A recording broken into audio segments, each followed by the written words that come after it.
السلام عليكم. الفيديو ده لأي حد بيشتري ويب سايت من على جو دادي وعايز يدي اكسس لحد معاه في التيم ازاي يدخل على الدومين ويدخل على البرودكت اللي بنجيبها من جو دادي. بنفتح الاسم من هنا بالشكل كده، وبعد كده بندخل على الاكونت سيتنجز، وبننزل تحت هنا لحد من على الشمال، القائمة اللي على الشمال لحد كلمة delegate access. بنعمل delegate access كده.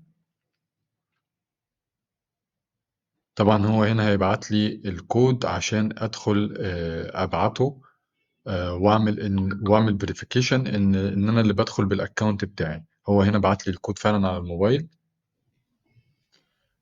بعد كده بيديني 2 اوبشن. اول حاجه اللي هو accounts I can access، يعني انا ابعت ريكوست للاكونت الفلاني يدخل اسمه وبياناته وادخل انا باكسس، او people who can access my account، ان هو يختار يعمل انفايت لناس تدخل تبقى عنده على التيم، او تدخل تبقى عنده في التيم اللي ليها اكسس على الدومين والبرودكتس اللي بيشتريها من جو دادي.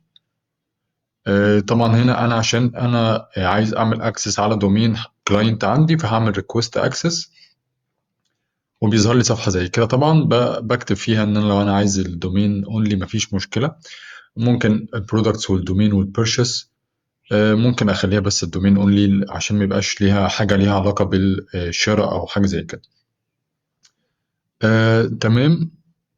او ممكن برضو البرودكت والدومين. انا ممكن اختار البرودكت والدومين واكتب اسم العميل بالاكونت بتاعه، واكتب الايميل بتاعه برضو مفيش مشكله، اقدر ادخل يتبعت له الايميل ان فلان الفلاني عايز يعمل اكسس، ويبقى ادخل اكسس على الاكونت.